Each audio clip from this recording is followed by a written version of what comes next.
منداڵتان لەبێت بەیانیتان باش شیوەدارم کە لەش ساغ و تەندروست بن لە هەر کوێیەکن هیوای خۆشی و شادی و خێرتان بۆ ئەخوازم ئەم ڕۆژوەکو ڕۆژەکانی دیکە لە ینی 24 لەگەڵتانین ئەمانەیە باز لە بەشداری شانۆکارانی هەر چوار پارچەی کوردستان بکەین کە دووەمین فستیڤاڵی شانۆی کەرکووک بەناو نیشانی خولی عەلی کەریم بەڕێوە دەچێت.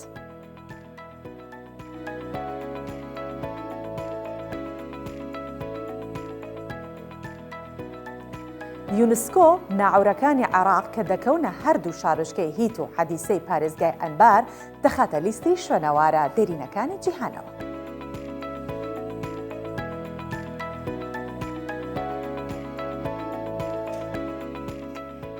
سبەی گەورەترین فستیڤاڵی پەلەوەری جوان لە هەرێمی کوردستان و عێراق لە شاری هەولێر بەڕێوە دەچێت و جوانترین پەلەوەریش خەڵات دەکرێت لەگەڵمان بنەوەی کە خولیا و ئارەزووی بەخێوکردنی پەلەوەریان هەیە ئەم بابەتە ببینن.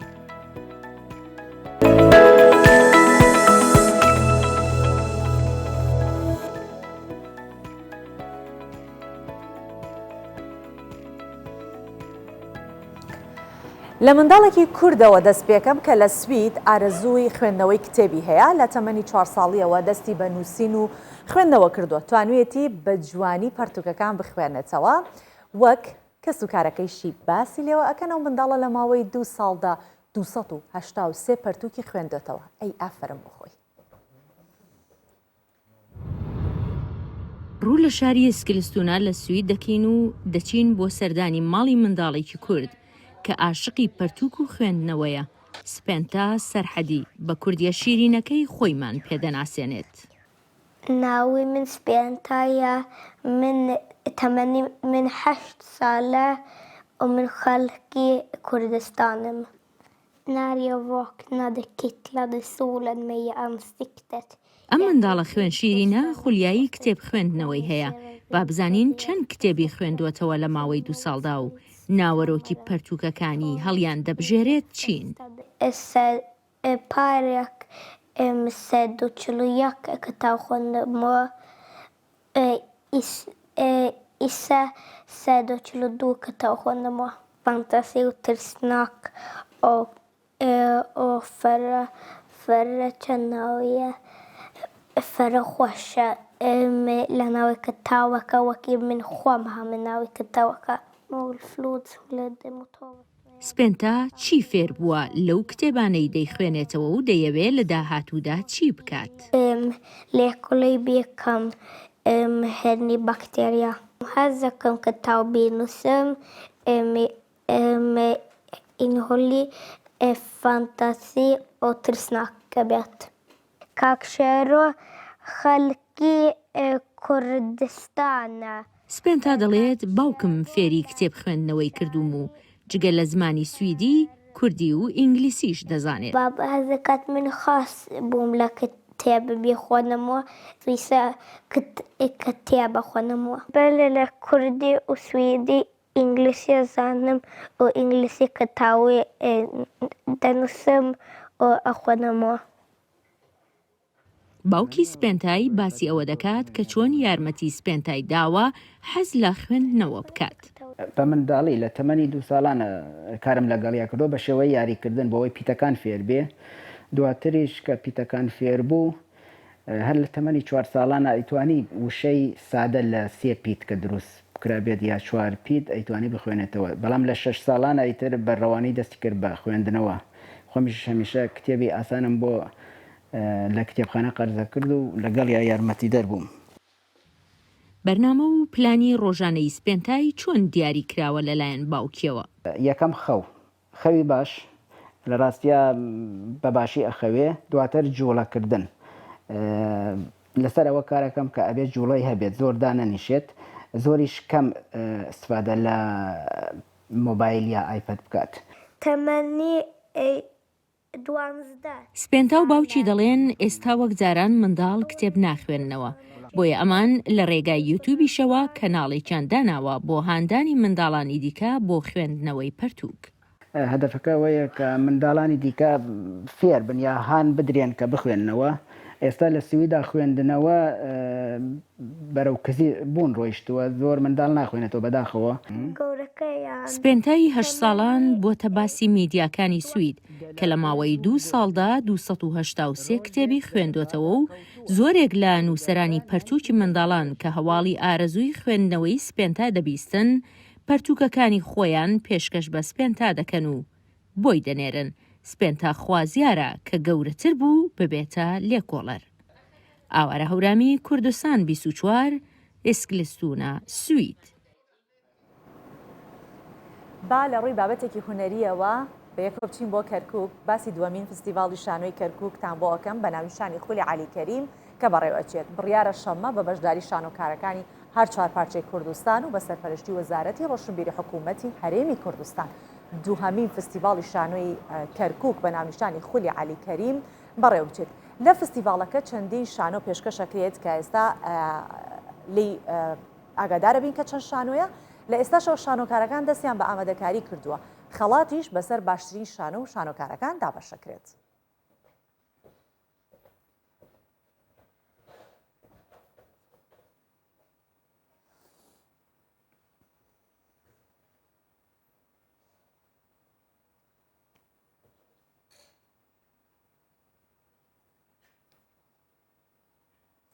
بۆی کە بزانین بۆچی بۆ ناونیشانەوە ئەم فستیڤاڵە ئەنجام ئەدرێت و جگەلەوە چەند شانۆ لەم فستیڤاڵە پێشکەشەکرێت گرنگیەکەی چییە کە شانۆیەکی لەم شێوەیە فستیڤاڵێکی لەم شێوەیە و ئامادەکاریەکان لە کەرکووک ئەنجام ئەدرێت.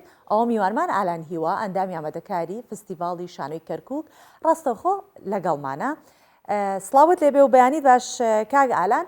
پێش هەموو شتێک بابزانم هۆکاری ناونانی فستیڤاڵەکە بە خولی عەلی کەریم واتای چییە بە چ مەبەستێکە و ناوە؟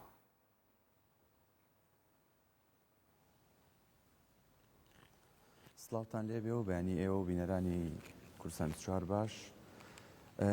هونەرمەند عەلی کەریم یەکێکە لە هونەرمەندە ناسراوەکانی شاری کەرکووک خۆمانش بە قەرزاربار زانی کە لە پای ئەو هیلاکەتیە و ماندووبوونی کە پێشکەشی شاری کەرکووکی کردووە ئەم خولەمان بە ناوی ئەو ڕێزێک بە ناوی ئەو هونەرمەندە بنینەوە. دومی فستیڤاڵی شانۆی کەرکووک ئەم جاریان جیاوازترە لە خولی یەکەم. خۆشبەختانە ئەم جارە هەر چوار پارچەی کوردستان لە شاری کەرکووک نمایش ئەکەن. نمایشەکان لە چەند هۆڵێکە پێشکەشی بینەران ئەکرێت لە هەر چوار پارچەی کوردستان. لە باشووری کوردستان نزیکەی 5 بۆ 6 نمایش و لە باکوور 3 نمایش، لە ڕۆژهەڵاتش 2 نمایش و لە ڕۆژئاوەش 2 نمایش. کاک ئالان پێشتر لە فستیڤاڵی پێشتر چوار پارچەکەی کوردستان بەشدار نەبوون؟ بەڵێ نەخێر ئەم جارەیان هەوڵمان داوە کە کەرکووک ببێتە ئەو دەرگایی کە هەر چوار پارچەی کوردستان لەسەر تەختەی شانۆ کۆ بکەینەوە. خولەکەی پێشوو تەنها خولی ناوخۆیی بوو لە چوارچێوەی شارەکانی شاری عێراق و با بڵێن کوردستانی خۆمان. بەڵێ باشوور زیاترین شانۆی هەبێت لەم فستیڤاڵەوەیە؟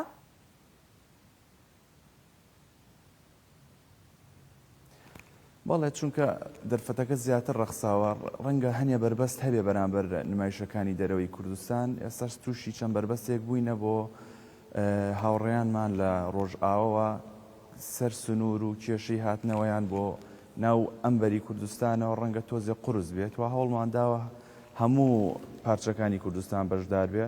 بۆیە پێمان وا بوو بە پێی کواڵەتی نمایش لە کۆی نزیکەی 25 بۆ 30 نمایش 14 نمایشمان هەڵبژار بەشدار بێ لەم خولەیە. زۆر باشە. کاک ئالان زۆربەی شانۆکان چەند جارێکە چنە سەر ستەیجی شانۆ نمایشەکرێن دواتر لە فستیڤاڵەکان بەشدار بن. ئەمێ بزانم لەم فستیڤاڵە شانۆیەک هەیە کە بۆ یەکەم جارە دێتە سەر تەختەی شانۆ و نمایشی خۆی ئەکات ئەمە یەکەم دەرفەتە بۆی؟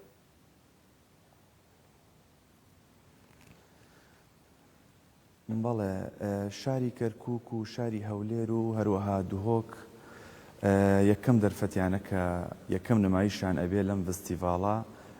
ئەوانەی ترش لە چەند شوێنێکان نمایش کراوە بەڵام نەچوونەتە ناو خەڵات. ئێمە خەڵاتەکانمان دیاری کردووە کە 5 خەڵاتە خەڵاتی باشترین دەرهێنەر و سینۆگرافیا و ئەکتەری کوڕ و کچ و لەگەڵ باشترین بەرهەمی نمایش بەرهەمی گشتی بەکۆی گشتی خەڵاتەکەشمان ئەم جارە لە ڕووی مادیەوە نزیکی $1000 ئەمریکیە. باشە ئێمە دەمانێت بزانین کە لەم فستیڤاڵە تەنیا بەس هەر چوارپارچەی کوردستان ینی هیچ شانۆیەکی بیانی لەگەڵتان لەسەر ستەیجی شانۆ نمایش دەکرێت لەم فستیڤاڵە؟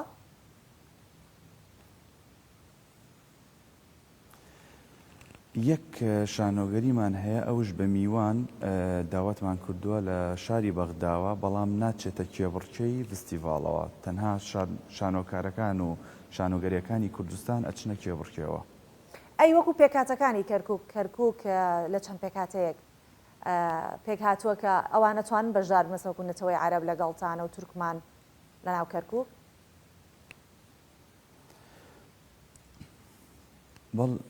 بەڵێ بە تەکید ئێمە پێشوەخت ئامادەکاریمان کردوبوو ئێعلانمانش کرد کە هەموو پێکاتەکان ئەتوانن بەشداری بکەن بەڵام ئێمە لیژنەیەکمان هەیە بە لیژنەی بینینی نمایشەکان ناسراوە چەند کواڵیتیەکمان هەیە بۆ وەرگرتنی نمایش بەداخەوە نەیانتوانی ئەو بربەست ئەو لیژنەیە تێپەڕێن یا بتوانن بێنەوە ناو ئەو نمایشات چونکە ئەو کواڵیتی دامان ناوە نەیانتوانیوە بیپێکن تەنها نمایشە کوردیەکان توانیان سەرکەوتوو بن. باشە کاگالان جگە لە وەزارەتی ڕۆشنبیری چ شوێنێکی تر چ لایەنێکی تر لە ڕێخستن و ئامادەکاریەکان هاوکارتان بوون؟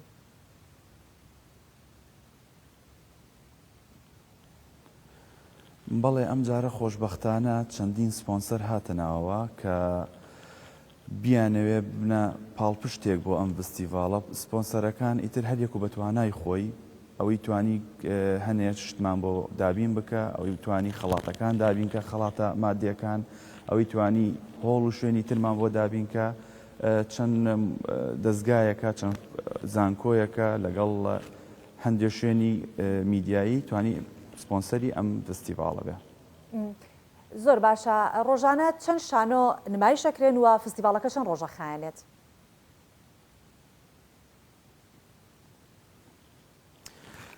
بەڵێ فستیڤاڵەکە 6 ڕۆژە نمایشەکان دابش کراون لە یەکەم ڕۆژ 2 نمایشە و دواتر دەبێت بە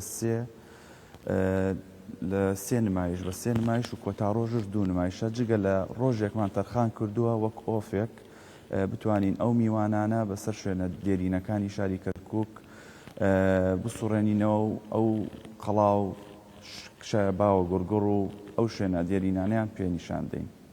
باشە کاگاران بەهۆی ئەم تەکنەلۆژیایی کە هەیە و زۆربەی خەڵک لە پشتی شاشەیەک و ڕوونمایەکەوە سەیری بینینی خەریکی بینینی فیلم و شانۆ ئەو بابەتان نابێت تا چەندێک ڕۆڵی ئەم فستیڤاڵانە گرنگە کە جارێکی تر شانۆ بێنێتەوە نێوان خەڵک و خەڵک لەگەڵ ستەیجەکانە ئاش بکاتەوە بە تایبەتی لە کەرکووک کە ئەنجامدانی ئەم فستیڤاڵە چ گرنگێکی هەیە؟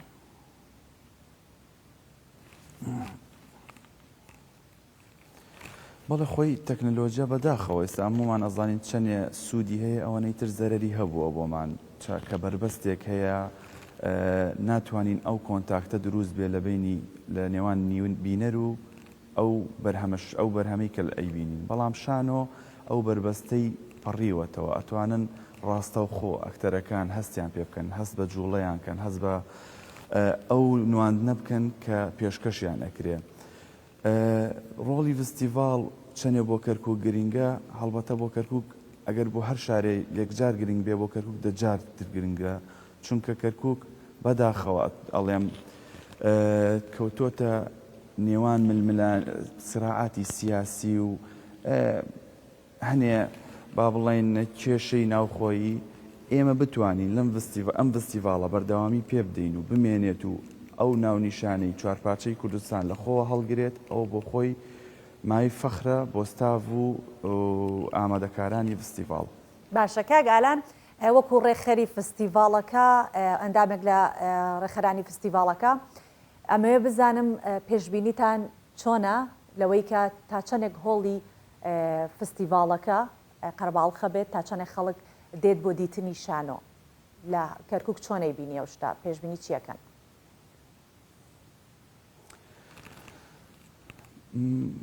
بەڵێ وڵی پێشببینی بە چاو ئەوەی فستیڤاڵی خولی یەکەمان بە سەرکەوتوی ئەنجامدرا دڵنیاین لە مەشا خەڵکەکە لەگەڵمانە بێت و حزوری ئەبێت لە هۆڵە شانۆیەکان لێرەشەوە ئەمێ بە بینەران و بە بینەرانی کوردشاری کەرکووک و هەر چوار پارچەی کوردستان و ناو کوردستانی باشوورمان ڕابگەێنم کە هۆڵەکانمان کراوەتەوە بۆ ئەوان نمایشەکانمان بە خۆڕاییە تەنها چاوەڕێی هاتنی ئەوانەکەین.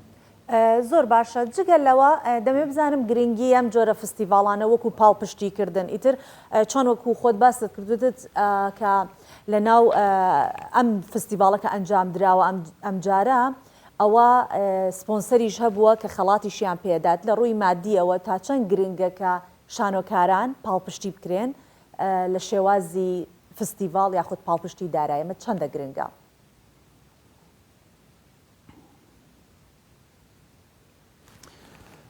طبیعی ئێستا ئەو نمایشانەی دێنە ناو ئەم فستیڤاڵە ڕێگایان هەیە کۆمەڵێ کێشەی مادیان هەیە یان ئەتوانین بڵێن ڕێگایەکی دوور ئەبڕندی کۆریان هەیە ماندووبوونی چەند مانگی پرۆڤەکردن ئەگەر بتوانن خەڵاتێک بەدەست بێنن یان بتوانێت فستیڤاڵ پاڵپشتیان کە لە ڕێی هاتوچۆیان ئێستا ئێمە ئەم جارەمان توانیمانە هاتوچۆی میوانان و هاتوچۆی دیکۆری میوانان لە ئەستۆ بگرین تا بتوانین ئەگەر هیچ نەبێت کەمێک لە ئەو ئەرکە هەڵگرینە سەر کاستی نمایشەکانی کەوا بەشدارە بن. زۆر باشە. کاگالان جگە لەمانە دەمەوێت بزانم کە لە فستیڤاڵەکە تا چەندە گرنگە کە ئەو خەڵکەی کە تەنیا هی کوردستانی ینی ئەم جارە پلانێکتان هەبێت بۆی کە خەڵکانێک لە دەرەوەی کوردستانی گەورە بەشدار بن لەگەڵتانە تا چەندە پلانتان بەوە دانا و تا چەندیشەوە گرنگە؟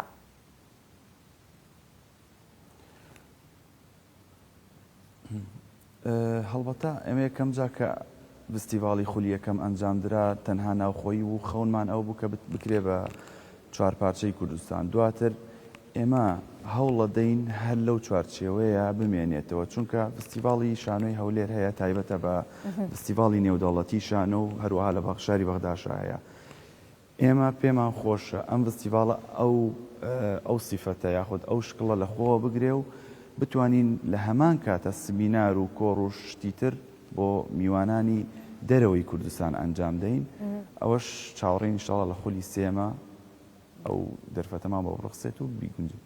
باشە کاتە دەتانەوێت فستیڤاڵەکە بکوردێنن کاگ ئالان هیوای سەرکەوتنتان بۆ ئەخوازم ئالان هیوا ئەندامی ئامادەکاری فستیڤاڵی شانۆی کەرکووک کە ڕاستە خۆ لە کەرکووکۆ لەگەڵ زۆر سپاس.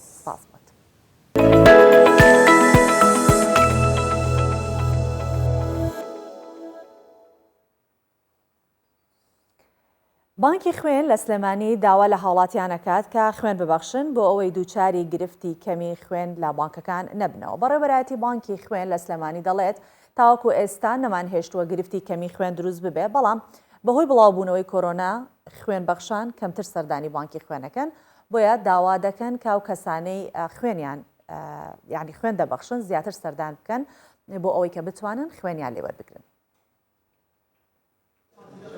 هاتووە خوێن ببەخشێت ئەو نزیکەی 15 ساڵە بە بەردەوامی بە خۆبەخشی خوێن دەبەخشێت جۆری خوێنەکەشی دەگمەنە و لە جۆری ئۆناقسا بۆیە هەر کات ببیستێت کەسێک پێویستی بە خوێنە لە جۆری ئۆناقس ڕاستەوخۆ دێت بۆ بانکی خوێن و خوێن دەبەخشێت هەر بۆیە ساڵح داوا لە هاوڵاتیان دەکات خوێن ببەخشن بۆ ئەوەی ژیانی کەسێکی دیکە ڕزگار بکەن. داوام لە هاوڵاتیانە بێن خوێن بەخشین ژیانەوەی خەڵکێکی ترە زیندوکردنەوەی خەڵکێکە کە زەروورە بۆ خوێنە ئینسان بە خوێن بەخشین لەوەی لەشی چالاک بێتەوە لەوەیە دەمارەکان چالاکتر بێ زیاتر جوڵە بکەیت خوێن بەخشین هەم لە ڕووی ئینسانیەوە هەم لە ڕووی دینیەوە بەکارێکی باشی هێزارم من. ڤایرۆسی کۆرۆنا هۆکاری سەرەکی کەم سەردانیکردنی هاوڵاتیانە بۆ خوێن بەخشین بەڕێوەبەری بانکی خوێن نایشارێتەوە تا ئێستا نەیان هێشتووە گرفتیان بۆ دروست ببێت بەڵام ئەگەر هاوڵاتیان زیاتر سەردانیان نەکەن ڕەنگە دووچاری گرفت ببنەوە. وەزعێک هاتووە ئەمە چەند ساڵێکە هەموو بان ئاگادارین بادودۆخی تەندروستی بە سەرانسەری ژیانە خۆی گۆڕانکاری بەسەر ئەم کۆڕۆنا نەگریسەش کە هاتووە ئاسەواری زۆر بەجێهێشتووە لە زمانی ئەو ئاسەوارانە ئێمەش پشکمان بەرکەوتووەکو بانکی خوێن بەڕێوەتی بانکن ئەو خەڵکانێک کە سەردان ئەکەن بە مەبەستی خوێن بەخشین حەقی خۆشیانە تۆزێک کەمتر بوونێتەوە حەزەر ئەکەن کەمترین تێکەڵاوی ڕێمایی با بڵین ڕێنمای تەندروستیەکان کە جێبەجێ ئەکەن ئێمەش پشکمان بەرەکەوێت خەڵک سەردان کەم ئەکاتەوە بۆ حکومە ئەجینا بەردەوام خەڵک سەردانە کات بەڵام هەر ناکات بەڵام ئێمە پێمان خۆش بوو زیاتر لە چاوەڕوانی ئێمە لەوە زیاتر بوو. بانکی خوێن لە سلێمانی 24 کاتژمێر کراوەتەوە و هاوڵاتیان هەر کات ئارەزووی خوێن بەخشینیان کرد دەتوانن سەردانی بکەن. بەڵام وەک بەڕێوەبەرەتی بانکی خوێن دەڵێن وا باشترە بەیانیان تا کاتژمێر 2 پاژنیوەڕۆ هاوڵاتیان بچن بۆ خوێن بەخشین چونکە ئەو کات دەتوانن خێراتر کارەکانیان بکەن. هاوژین جەمال، کوردستان 24 سلێمانی. یونسکۆ ناوڕەکانی عراقی خستە لیستی شوێنەوارە دێرینەکانی جیهانەوە. ڕێکخراوی یونسکۆ بڕیاری داوە ناوڕەکانی عراق بخاتە لیستی شوێنەوارە دێرینەکانی جیهان کە لە هەردوو شارۆچکەی هیت و هەروەها حەدیسەش هەیە کە لە سنووری پارێزگای ئەنبارا ماون. پێشتر لە چەندین ناوچەی جیاجای عراق ناوڕەکان هەبوون بەڵام بە تێپەڕبوونی کات ئیتر کە پێویست نەبووە نەماون بەس وەکو ئەتوانن ئێستا بچێتە ناو لیستی کەلەپوری جیهانیەوە. سەرجەمیان ئەوانەی کە هەبوونە پێشتر لە ناوچونە تەنیا ئەم دوودانەیە ماون. ناعور بابزانین چییە؟ وشەیەکی عەرەبیە و ناوەکەی لە دەنگی گڕەوە هاتووە. ئامەرەکە لە تەختەی داری تو دروست دەکرێت. شێوەی بازنەییە بە مەبەستی هەڵێنجانی ئاو بۆ ئاودێری زەوی کشت و کاڵەکان لە کۆنا بەکار هاتوو و مێژوویەکی زۆر کۆنیشی هەیە. 13 مانگەش یونسکۆ هونەری نووسین بە پیتی عەرەبی خستە لیستی شوێنەوارە کولتوریەکانەوە کە هەموو جار لە هەر شوێنێکی جیهان بابەتێک لەو شێوەیە هەبێ ئەوە دەچێتە ئەو لیستەوە.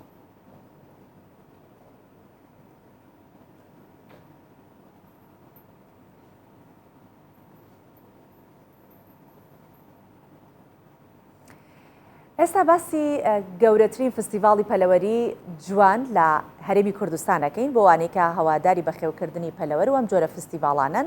ئەم فستیڤاڵە لە عێراق و لە شاری هەولێر بەڕێوە دەچێت.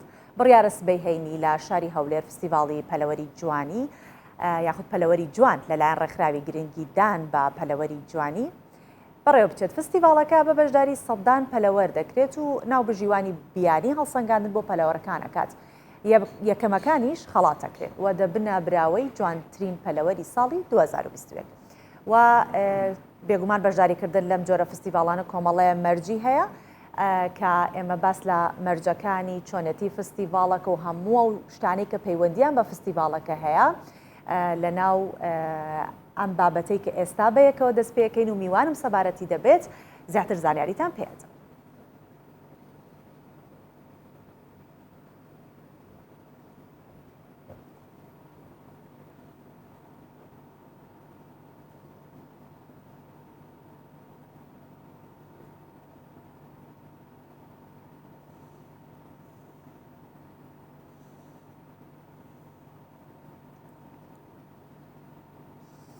بەڵێ بژار ئەنوەر ڕێخەری فستیڤاڵی پەلەوەری جوانی لە ئەستۆدیۆ میوانی منە بەخێر هاتی.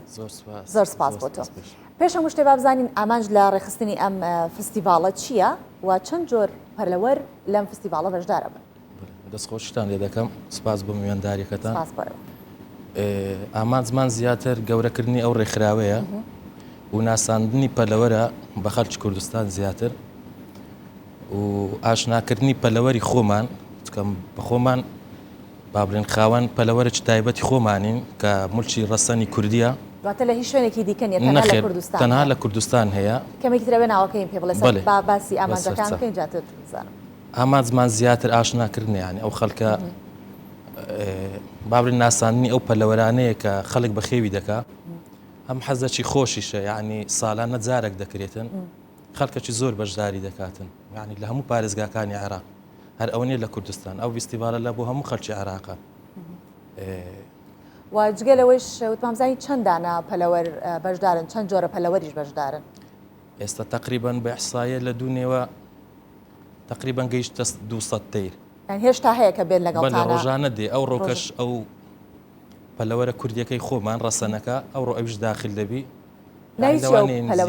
جنجڕی کوردی پێدەرێن جنجر بەڵێ بەڕە بەڵێ جنجڕی کوردی پەلەوەرێکە کە ئەفرەت یا هەر هینا و قەفەس هەمووی مریشکە ئەوەی کە باسی ئەوەی دەکەم کە مریشکە بەڵێ ئەمە لە کوردستانە یەکەم جارە ملکی کوردیە یعنی ڕەسەنی کوردیە کە باز دەکرێت ڕەسەن یعنی ئەوە لە قەدیم و ئیشی لەسەر کرایە بەستم فستیڤالەکە یەکەم جارەکە لە کوردستان ئەوە چوارەم ساڵە ئەوە چارەم جار لەسەر یەک لەسەر یەکتری ئەم فستیڤالە ئەنجامەدرێت جا لەناو ئەو بابەتەی کە ئێستا و ڤیددیۆی کە هەمان بوو بینیم پەلەوەرەکان ئەڵلقەیە بەقاچیان چییە و ئەڵلقەیە ئەو حەڵلقەیە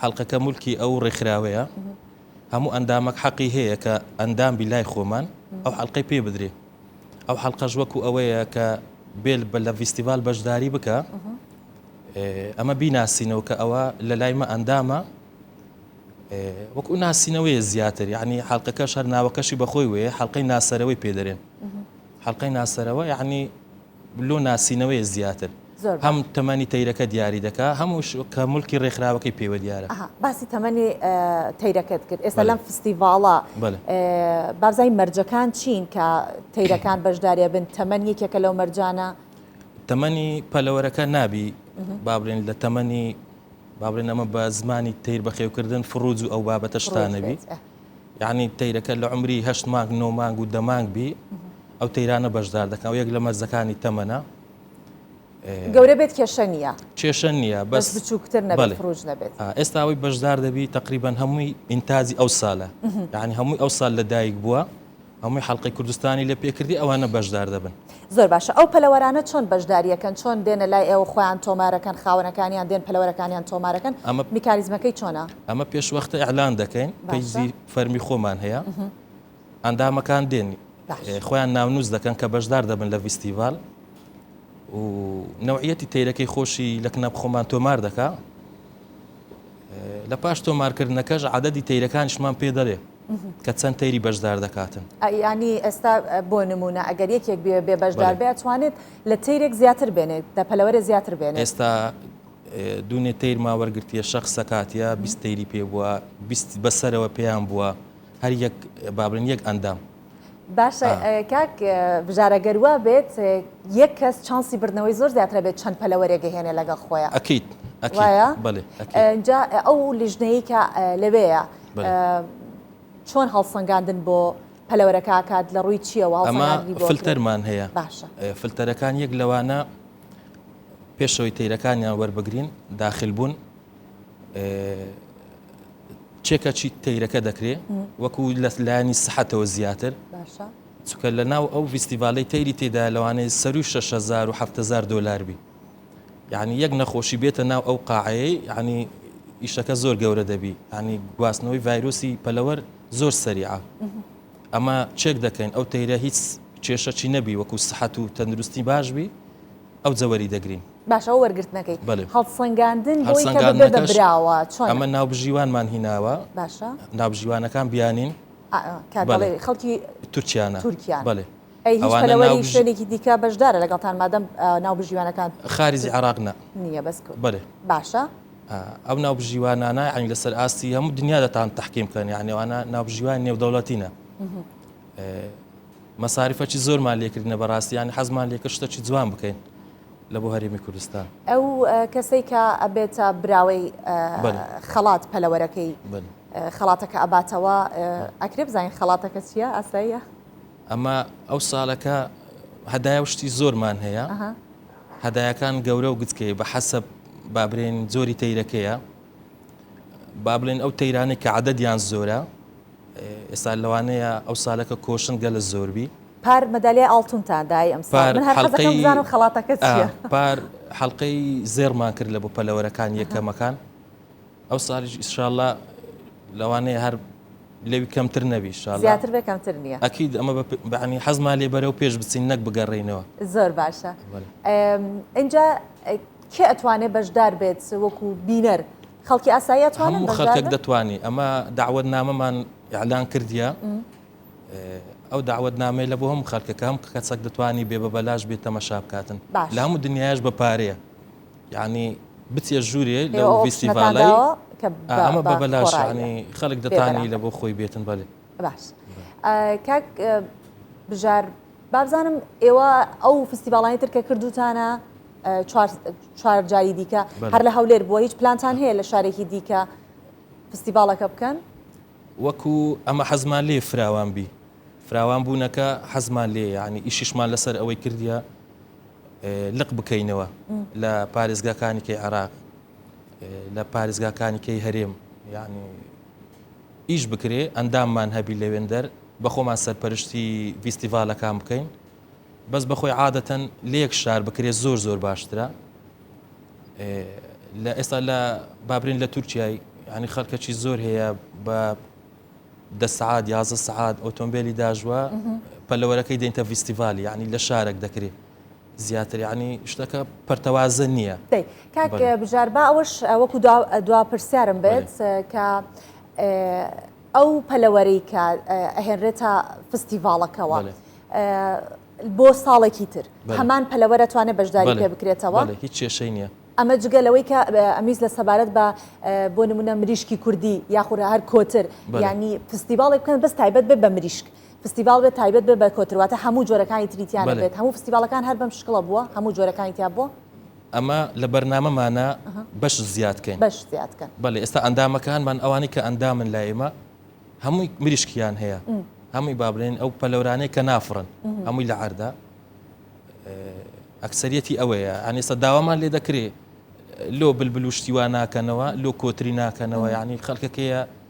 زیاتر لە گەرەمە تێکەڵە حەزیان لێ کۆتریان هەیە حەز دەکەن لە کنەمە بەشدار بن کۆتری جوانی و شتیوان هەیە ئەوانش مەحرومن بەڕاستی چکۆ تا ئێستا کۆتر و شتیوالە نییە ئی جوانی لێرکوانە لە هەموو دنیای هەیە بەس لێرانە نییە جە حەز دەکەین ئەو ئەگە خوا عومر بدا من هەرەڵێم دوا پرسیارم کەچی پرسیارێتترم بۆ دروستە بێ کاکجار وتە جنجر پەلەوەرێکی کوردیە تایبەتە بە کوردستان ئێوە هیچ فستیڤاڵێک هەبووە لە جەرەوەی وڵات بەشداریتان کردبێت و جنجرتان بردبێت وەکو پەلەوەرێکی کوردی بەشداریتان ناوەڵە دەوە پێشنیارم بۆتان کرد بیاکات باشە دەستت خۆش بێک بژار ئەنوەر ڕێخەری فستیڤاڵی پەلەوەری جوانی لە ستۆدیۆ لەگەڵم میوان بۆیان بێنێ سپاس بۆ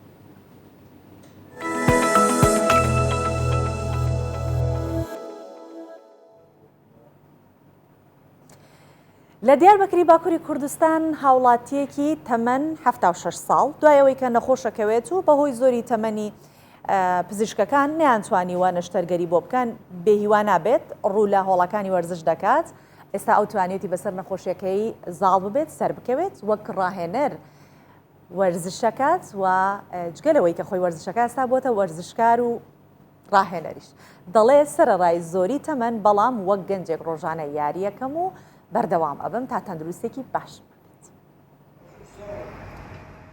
مەحمەد ئۆق 76 ساڵیە لە دیاربەکرێ دژی 2 ساڵ بەرێ دچە بژشک و بژشکێوی دەبێژە ئەو بنەخۆشیە دلکەتیە و دوێ عملیات ببە لێژبەرک و تەمەنێوی بلندە مەترسیەک زێدە هەیە و ئەو ژە عملیاتێ دەرنەکەوە لێ بژشک ژێڕە دەبێژە تەنێ ئەو بوەرزیشێ دکارە بگیهیژە تەندروستیاخوا و ئەو ژی دەست بوەرزیشێ دکە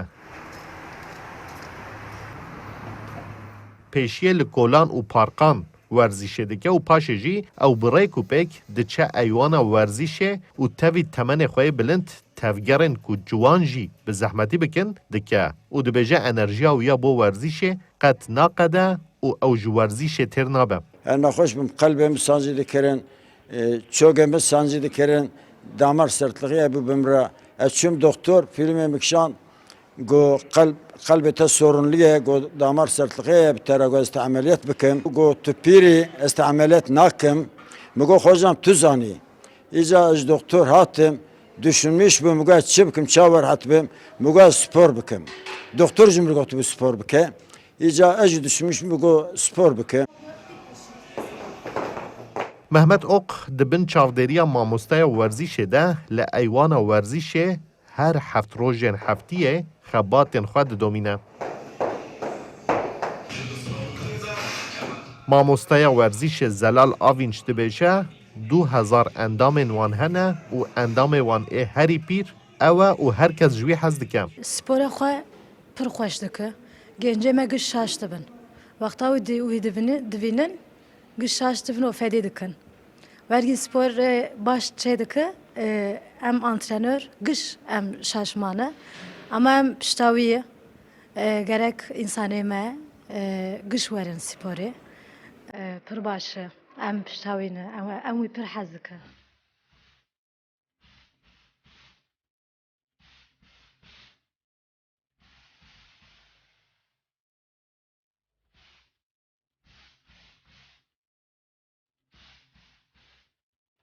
محمد اوق ای 76 سالی هر روش بر خود ده ورزیشه و جدما دست به ورزیشه کری و تندرستی ویجی هر کودچه باشتر ده و دزا زانین کو بر جلا شوی اشکم ندبو لینها او خواک جوانه که ده حسبینه و 2 سالن قد نچوه نخوشخانه دمه مدست سپور کریه نابا دمه ها دا از باش بومه ایشا جانم درکتیه از سپور ممنونم ادخوازم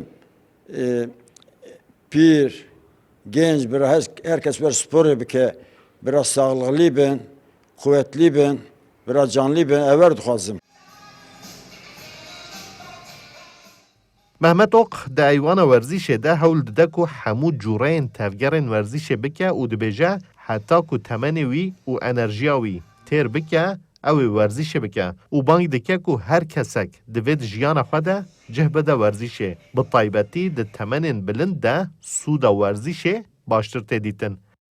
ماهی روکسل کردستان 24 دیاربکر. ناوچێگەرنا لە پارێزگای سیواسی باکووری کوردستانە کە بەهۆی سووری ڕەنگی خاکەکەی بە هەسارەی مەریخ ناوبانگی دەرکردووە. مامۆسایەکی زانکۆش دەڵێت کە خاکی لەم شێوەیە لە جیهان زۆر کەمە بەهۆی جوانی و گرنگی خاکەکەش ناوچەکەی یاخود ناوچەی گەرنا بە ناوچەی پاراستنی سروشتی دیاری کراوە. گەشتیارانیش دەڵێن کە کاتێک سەردانی ئەو ناوچەیە دەکەن بەهۆی جیاوازی خاکەکەی هەست دەکەن چوونەتە جیهانێکی دیکە. ev ne berfa li Merîxê bariya ye. Ev der gerné ye li Bakurê Kurdistanê gundewarên Sêwasê gerne devereke kevnar ya şaristanî ye. Lê zêdetir bi cureya kevir û axa xwe balê dikişîne ku jê re tê gotin Merîxa Serrûyê Erdê yan jî weke Sîvadokya li ser van zinaran lêkolînên zanistî jî tên kirin. Yaklaşık 25-30 milyon yıl önce yatay olarak çökelmiş. Li gorî lîkolînên Ardenasiyê ev zinar 25 heta 30 milyon sal berê ji ber li vînên erdê çêbûne qumê li ser hem berberf baranê xwara digre û dibe sedemên durustbûna zinarên asê. Herçend ev dever ziwabe jî bihara giya heye û balindeyên wek hecîleglek, kew û pezê kûvê û gur li deverê zêde ne. Beyaz akbaba, kara leylek. Mamosteya zanîngehê dide xuya kirin ku hejmareke zêde ya geştiyar û xwendekaran serdana vê deverê dikin. Çalakiyên cûr bi cûr tên li darxistin. Hemû kesên tên vê derê jî wek parçeyeke ji dunyayeke din dibînin. Dünyadaki Mars'ımızı size anlatmak gerekirse. Ji vê derê re em dibêjin Sîvadokya. Gelek zanist jî tên lêkolînê dikin. Ji xelkê jî gelek kes bo aheng û serdanan tên. Hevjînên nû bo wênegirtina wêneyan serdanê dikin. Ev der Merîxê Dinyayê ye. İşte duruşları falan böyle. Zinarên gernê wek deverên süruştî û parastî hatine ragihandin. 30 kîlometre ji Sêwasê dûrin. Ji ber vê jî serdana deverê asayî welatî dibêjin li vê derê mirov hez pê dike ku li devereke pir cuda ye. قایمەقامیەتی سلێمانی تەواوی چالاکیەکانی تایبەت بە پێشوازی لە ساڵی نوێی زاینی ڕاگرت و کەرتی تەندروستی پارێزگاکەش بۆ توندکردنی زیاتری ڕێکار و ڕێنمایەکانی خۆپارێزی بڕیارێکی تازەی دەرکردووە کە ئەویش ڤاکسینکردنی کارمەندانی تەواوی ڕێستوران و چێشخانەکانە لەگەڵ راپۆرتی پیئاری گەشتیاران کچەخۆ بەخشێکی کەرتی تەندروستیش داوا لە یاخود داوا لە هاوڵاتیانەکات لە ڕۆژانی پشووی سەری ساڵ پابەندی ڕێنمایەکان بن خۆیان بپارێز. نمە و چاوان خوشکن و خۆبەخشانە لە کەرتی تەندروستی کار دەکەن. سەرەتای دەست بەکاربوونیان دەگەڕێتەوە بۆ ئەو کاتەی بەرزی ئامارەکانی توشبوون و مردن بە کۆرۆنا هەڕەشە بوون لەسەر گیانی هاوڵاتیان و کەرتی تەندروستی. ئەو کاتە خۆبەخشانە لە ناو نەخۆشخانەکان چاودێری دۆخی توشبوانیان دەکرد بۆ ئەوەی چاک ببنەوە و بگەڕێنەوە نێو کەسوکاریان. ئێستاش کە مەترسی پەتاکە هەرماوە داوا لە هاوڵاتیان دەکەن لە پشوەکانی سەری ساڵ پابند بە ڕێکارە تەندروستیەکان بن. وەکو کارمەندێکی بەشی کۆرۆنا کە لە سەرەڵای کۆرۆنا و ناو کۆرۆناین و ئێستاش هەر بەردەوامین هیچ کاتێک بەبێ پشوو بەبێ ئەوەی گوێبینە ئۆتڵە بەبێ هیچ کاتێک هەموو کاتێک داواممان کردو ئێمە بەبێ گوێدانە ئەوەی کە هاوڵاتی لە ماڵەوەیە خود هەر شتێک ئێمە بۆمان نەبوو پشوو بین و هەروەها ئێستا بەردەوامین لە کاری خۆمانە هەم لە چاودێری چڕ هەم لە کاتی فەحز وەرگرتن لە زۆر شتا لەگەڵ هاوڵاتیانین تەنها داوامان لە هاوڵاتیان ئەوەیە کە کۆرۆنا بەرەو بەرزی نەچێتەوە تاکو ڕێژێک توانین بڵین تاکو ڕێژەیەکی باش کۆنتترۆلمان کردووە. بە گوێرەی ئامارەکانی وەزارەتی تەندروستی لە هەرێمی کوردستان تاکو ئێستا نزیکەی 380,000 هاوڵاتی تووشی کۆرۆنا بوون. زیاتر لە 7,000 هاوڵاتیش بە ڤایرۆسەکە گیانی لەدەستداوە. هەر ئەمەش نیگەرانیە بۆیە سەرجەم ئەو چالاکیانەی کە تایبەتن بە ساڵی نوێی زایانی لە پارێزگای سلەیمانی بە بڕیاری قایمقامیەت ڕاگیراون. کەرتی تەندروستیش ڕێکارەکانی تایبەت لە شوێنە گشتیەکان و هۆتێل و مۆتێل و ڕێستۆرانتەکان تون کردوێتەوە. وەرزی سەرما و وەرزی زستانی وەرزی بڵاوبوونەوەی پەتا و زیاتر تەشەنەسەندنی ڤایرۆسەوە لەگەڵ ئەوەشا ئێستا مەترسی هاتنی شەپۆلی تازەی ئۆمیکرۆنە ئەوە زیاتر وامالەیەەکە کە ئێمە هەندێک ڕێنمایی تایبەت دەربکەین بە مەسەلەی خۆپارێزی و هەوڵ بین کە ئاهەنگی زۆر قەرباڵغ و قەرباڵغی زیاتر لە شوێنەکان نەبینرێت. ڕێکاری تایبەت وەسەری ساڵ هەر هیوامانەوەیەکەوەی بێتە ناو شارەوە ئەسەن پشکنینی بۆ بکرێت چکە ئێسا ئەو ئێمە لە ئۆمیکرۆنەکە ترسین ئەسا ئەوەگە بێتە ناو شاری سلێمانیەوە بڵاوبوونەوەی سەریعە ئێسا ئەوی تر مەسەرەن ئەم دەلتاکە لەخوا بەزیای بێسە حالیە ناو شاری سلێمانی زۆر باشە ڕوو لە دابەزینە. هەر لە چوارچەوەی تونکردنەوەی ڕێکارەکان بڕیاردراوە بەوەی کارمەندانی تەواوی ڕێستۆرانت و چێشتخانەکان ڤاکسین وەربگرن. ئەو گەشتیارانەشی بۆ پشوەکانی سەری ساڵ ڕوو لە شوێنە گەشتیاریەکانی پارێزگای سلێمانی دەکەن دەبێت راپۆرتی پزیشکیان پێبێت. دالیا کەمال، کوردستان 24 سلێمانی. لە بەیانی 24 ئەمڕۆ چەندیمەنێکی تایبەت و ناوازەتان لە بارینی بەفر بە شێوەیەکی ڕاستەوخۆ بۆ دواگوازینەوە کە ئەمە ئەستەمبوڵە وایە دیمەنەکان کەم پێشە سایشتا خۆر هەڵات بۆ ئەو کاتە بەڵام ئێستا ئەستەمبوڵ بەفری لێ دەبارێت ئەمە جگەلەوەی کە لە ئەستەمبوڵ بەفرەبارێت لە شارەکانی باکووری کوردستانیش بە هەمان شێوە بەفربارینێکی زۆر هەیە وەک دەبینین کە خەڵک لە کاتی ئاوها کە بەفر هەیە هەوڵی ئەوادەن کە وێنە تۆمار بکەن شەڕە تۆپەڵ بکەن شێرە بەفرینە دروست بکەن بێگومان کە دەڵێن جەژنەکانی سەری ساڵ و کریسمەس بە بەفرەوە جوانە کە لە ئێستادا بەفر دەبارێت بەشێک لەو بەفرە بەهۆی ئەو پلە نزمەی گەرما کە هەیە بەفرەکە وەکو خۆی ئەمێنێتەوە لە شەوانی سەری ساڵە ئەیتر شێرە بەفرینەی پێ دروست دەکرێت و خەڵک بۆ گرتنی وێنەی یادگاری شێرە بەفرینە دروست دەکات. جگە لە باکووری کوردستان لە ناوچەکانی خۆشمان لێرە لە باشووریش لە ناوچە شاخاویەکان بەفرێکی زۆرباریوە چاوەڕوانیش دەکرێت و پێشبینیش دەکرێت پلەکانی گەرما زۆر زیاتر دابەزێت و پێشبینی دەکرێت کە ئەم بەفربارینە و شەپۆلی بەفربارینە تا چەند ڕۆژێک بەردەوام بێت. ئەمانش ئەو وێنانە بوون و دیمەنانە بوون کە بۆتانمان گواستەوە لە بەیانی 24ەوە حەزمان کرد کە وێنەیەکی بەفربارینی جوانتان بۆ بگوازینەوە. باشە. باس لە نزیکبوونەوەی کریسمەس و سەری ساڵمان کرد لەگەڵ نزیکبوونەوەی کریسمەس و سەری ساڵی نوێ بەشێک لە کارگەکانی دروستکردنی کەلوپەلی جوانکاری بۆ ئاهەنگەکانی سەری ساڵ لە کشمیر دەست بە بەرهەمهێنانی زیاترەکەن. کاریان زۆر زیاترە بێت لە کاتەکانی دیکە بەڵام وەک خاوەنی کارگەکان ئەڵێن بڵاوبوونەوەی کۆرۆنا کاریگەری نەرێنی لەسەر بەرهەمەکانی ئەوانیش هەبووە ئەوان ئێستا وڵاتان کەمتر داوایان لێکەن کە پێداویستی کریسمەس و ئاهەنگەکانی سەری ساڵیان بۆ دروست بکەن و بەیان بنێرن. ببۆنەیە جژنا کریسمس و ئاهەنگێن سەرێ ساڵێ لە باژارێ سرینگار ئامادەکاری تێنەکردن و کەرەستە و کەلوپەلێن خەملاندنێش بۆ وان ئاهەنگان تێ ئامادەکردن هەیاکۆ بێنە فرۆتن و هەناردەی دەرڤەی وڵاتژی ببن. دەوەی کارگەهێدا موسڵمانین کەشمیرێ کارێ خۆی پێشەسازی کەڤنار دکەن. ئەو کار تۆپێن سەرێ ساڵێ و کەرەستە و ئالاوێن خەملاندنە دارە سەر ساڵێنە گۆش بۆ 100 ساڵیا چاردان ڤەتگەرە. الگۆر خودیە کارگەهێ هۆنەراوان بە ناو و دەنگل لە جیهانەیە و هەر ساڵ بە 100,000 داخوازیل سەرکاریوان هەیە. هەر ساڵ ji bo şeva serê salê bi 100,000 daxwazî li ser karê me heye. Di meha cotmehê de em dest bi kar dikin. Lê di salên derbasbûyî de bi sedema vayrusa koronayê daxwazî li ser karê me kêm bibû. Îsal me nêzîkî 30 ji sedî çêkiriye. Eger rewş li tevahiya cîhanê baş bibe, wê karê me jî zêde bibe û vegere mîna berê. لە سرینگار پایتەختا کەشمیرێ بدەهان کارگاه و جهێن چێکردنا دیارەن سەر ساڵێ هەنە.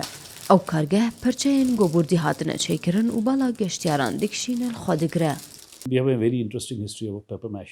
ئەم بەهێوی بوون دەگەل COVID-19 ڕێکار بینە ڕاکردن لەسەر گەشتن ئاسمانی یە ناودەوڵەتی و لێڤ و تەفگارە بازاران jî baş bibe. û karên bazara dest pê bike. Lê bi sedema Omîkron carek din rêkar hatin standin û karên me hat rawestandin. هەروها خودیên wan kargehan lê Keşmîrê dibêjin ji ber giraniya بۆ hayên keresteyên çêkirina wan alav û diyariyan ew nikarin keresteyan bi dest bixin û daxwaza ji hikûmetê dikin jî got alîkariya wan bike. Tevî got hejmarekî gelekî kêm ji xiristiyanan li civaka Keşmîrê hene lê tevahiya cihên wê bi rengên serê salê hatine xemlandin da bala geştyaran bikişîne û berhemên wan jî bêne firotin. بابە سەر بابەتێکی هوەری کە تایبەتە بە سینەما و فیلمەوە کە 2021 چەند ڕۆژێکی ماوە لە راپۆرتێکا بە 5 فیلمی جیاواز ئاشناتانەکەم کە لە 2021 بڵاوکراوەتەوە یەکێک لە فیلمەکانیش خەڵاتی ئۆسکاری وەرگرتۆ با پێکەوە بینەری بین.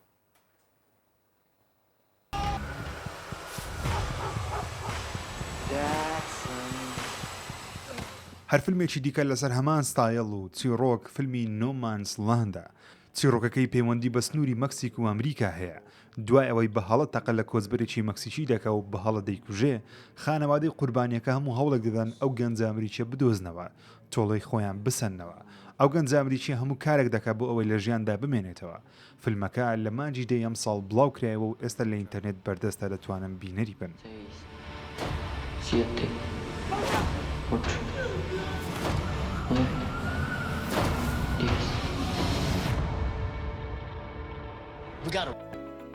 بەڵێ بەم شێوەیە هاتینا کۆتایی پرۆگرامی ئەمڕۆی بەیانی 24 هیوادارم کە پرۆگرامتان بەدڵ بوو بێت تا هەفتەی دیکە بێگەشتنەوەیکی دیکەی من و ئێوە خەتان.